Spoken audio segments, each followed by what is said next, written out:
Assalamualaikum warahmatullahi wabarakatuh. Pada kesempatan kali ini saya akan membahas mengenai konsep pinjaman daerah dan risiko fiskalnya, yang merupakan bagian penting dalam pengelolaan keuangan daerah. Seperti yang kita ketahui, pemerintah daerah sering menghadapi keterbatasan anggaran dalam membiayai pembangunan. Oleh karena itu, pinjaman daerah menjadi salah satu solusi. Namun di sisi lain, pinjaman juga mengandung risiko jika tidak dikendalikan dengan baik. Melalui presentasi ini, saya akan menjelaskan konsep dasar pinjaman daerah, perbedaan pinjaman produktif dan konsumtif, regulasi yang mengaturnya, serta strategi menjaga kestabilan fiskal daerah. Pada slide pertama ini, kita melihat konsep dasar pinjaman daerah. Secara sederhana, total pinjaman daerah terdiri dari dua komponen utama, yaitu kewajiban pokok dan beban bunga, yang menjadi total pinjaman daerah. Pinjaman daerah biasanya digunakan untuk menutup defisit APBD, pembiayaan infrastruktur, dan pengelolaan kas. Menurut ahli seperti Roy Ball, pinjaman merupakan instrumen penting untuk mempercepat pembangunan fisik, terutama infrastruktur. Sementara itu, Anwar Shah menekankan bahwa pinjaman harus digunakan secara produktif agar menghasilkan efek pengganda atau multiplier effect, bukan untuk konsumsi. Pada slide ini menjelaskan perbedaan antara pinjaman produktif dan konsumtif. Pinjaman produktif digunakan untuk investasi seperti infrastruktur, mendorong pertumbuhan ekonomi, meningkatkan pelayanan publik, dan menghasilkan multiplier effect. Hasil akhirnya adalah ketahanan fiskal yang kuat. Sebaliknya, pinjaman konsumtif digunakan untuk belanja operasional, tidak menghasilkan pendapatan, meningkatkan resiko gagal bayar, dan dapat menimbulkan ketergantungan tunggal. Akibatnya, daerah bisa mengalami free distract atau tekanan fiskal. Jadi kuncinya utama adalah bagaimana pemerintah daerah mengarahkan pinjaman ke sektor yang produktif.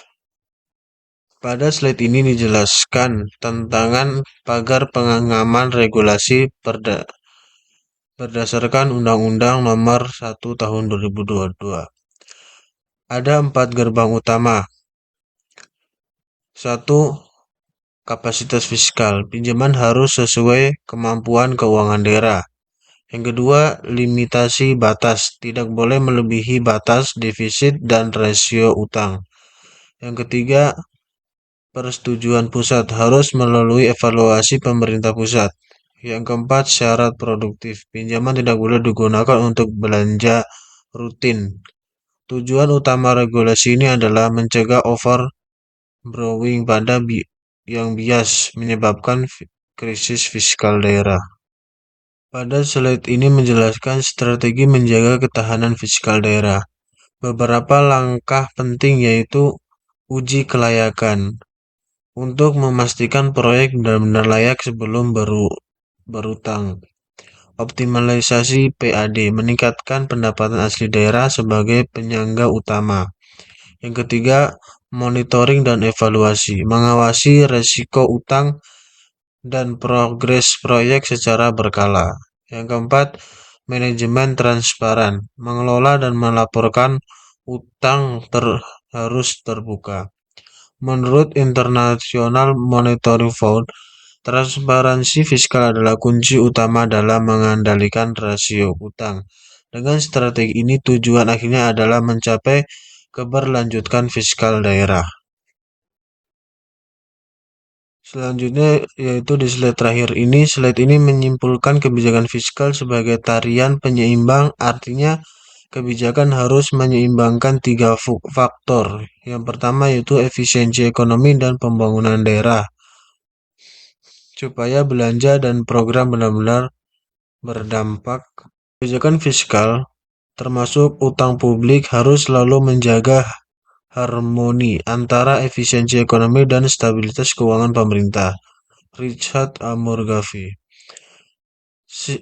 Sentensi akhir Pinjaman daerah bukanlah solusi utama, melainkan instrumen strategis yang menutup prinsip kehati-hatian. Berdasarkan amanat Undang-Undang Nomor 1 Tahun 2022, integrasi antara pemanfaatan utang untuk kebijakan produktif dengan pengawasan kapasitas fiskal adalah satu-satunya jalan untuk mengubah resiko utang menjadi aset kesejahteraan daerah.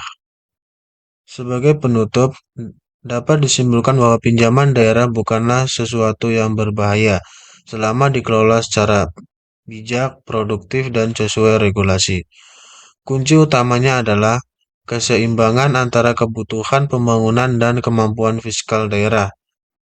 Mungkin itu saja penjelasan dari saya. Wassalamualaikum warahmatullahi wabarakatuh.